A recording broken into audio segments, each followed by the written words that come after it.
So చాలామంది JNTH students అడుగుతూ ఉన్నారు. ఏంటంటే, ఇప్పుడు ఎన్‌పీటెల్ కోర్సులుంటాయి. సో వాటి వల్ల యూజ్ ఏంటండి అసలు అని చెప్పేసి. సో యూజ్ ఏంటో చెప్తానండి. చాలా యూజెస్ ఉన్నాయి.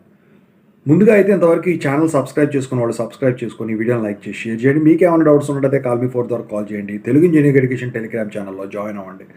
ఇక టాపిక్‌లో వెళ్తే ఏంట్రా నాయనా అంటే, ఇక్కడ మీరు తెలుసుకోవాల్సింది ఈ ఎన్‌పీటెల్ కోర్స్ అనేవి వచ్చేసరికి ఐఐటీ వాళ్ళు కండక్ట్ చేసేది కదా! ఇవాళ రోజున ఆ స్టూడెంట్స్‌కి గానీ, ఫ్యాకల్టీకి గానీ మ్యాండేటరీ అయిపోయిందది. అది ఫ్యాకల్టీ అనుకోండి, ఇక వాళ్ళు ఒక దాంట్లోంచి ఇంకో డిపార్ట్మెంట్‌లో షిఫ్ట్ అవ్వాలన్నా ఎన్‌పీటెల్ కోర్సులు ఉపయోగపడుతున్నాయి. స్టూడెంట్స్‌కి వచ్చేసరికి సర్టిఫికేషన్ కోసం ఉపయోగపడుతున్నాయి. అదొకటను ఈ మూక్స్ కోర్స్ ద్వారా మీరు ఎన్‌పీటెల్ ద్వారా గనక చేసినట్టయితే ఈ సబ్జెక్టు ఏదైతే ఉంటుందో దాని ప్లేస్‌లో దీన్ని మీరు సబ్మిట్ చేసుకోవచ్చు. ఆన్‌లైన్ బిట్టే కదా మీరు పెట్టేది, ఎగ్జామ్ ఉంటుంది చివరిలో. సో దానివల్ల ఏంటంటే అది గనక పాస్ అయ్యగలిగితే మీరు సబ్జెక్ట్ డిస్క్రిప్టివ్ ఎగ్జామ్ రాసే పని తప్పుద్ది. అదొకటి మెయిన్. ఇక రెండోది వచ్చేసరికి మంచి certification course. For example CSE వాళ్ళది చూసుకుందాం.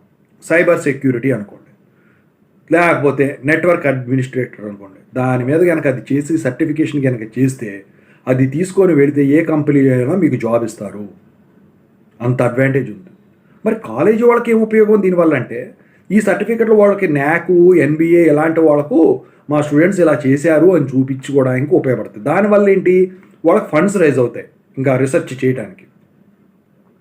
ఇదొకటైతే మీకు స్టూడెంట్స్ పరంగా చూసుకుంటే ఈ ఎన్‌పీటెల్ సర్టిఫికేషన్ కోర్స్ ద్వారా ఆ సర్టిఫికేట్ ఏదైతే వస్తుందో అది మీకు రెజ్యూమ్‌లో అడిషనల్ స్కిల్ కింద మీరు ఇంక్లూడ్ చేసుకుంటే, ఇప్పుడు ఆ స్కిల్ లేని వాళ్ళతో కంపేర్ చేస్తే మీకు ఫస్ట్ ప్రిఫరెన్స్ ఇస్తారు. నౌకరీలో ఒక పాయింట్ పెరుగుతుంది. కంపెనీ పరంగా ఒక పాయింట్ పెరుగుతుంది. మరి దీనికి డబ్బులు వస్తాయా అంటే, డబ్బులు అయితే ఏమి రావండి, మీరే పెట్టుకోవాలి. ఓకేనా? సో మాడ్యూల్స్ ఉంటాయి. ఈ మాడ్యూల్స్ ద్వారానే చేసుకోవాలి. అయితే మీకు అన్ని మాడ్యూల్స్ అవసరం లేదు.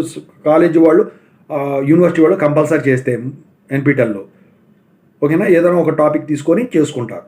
అసైన్మెంట్స్ ఇవన్నీ ఫుల్ చేసి డిస్క్రిప్టివ్ ఎగ్జామ్ రాయడం కన్నా ఇదే బెస్ట్ అని మీరు అనుకుంటే, ఎందుకంటే ఆబ్జెక్టివ్లో ఎవరైతే నేర్చుకోగలుగుతారో వాళ్ళు గెయిన్ అవుతారు. అర్థమవుతుందా? ఇదండి ఓవరాల్గా.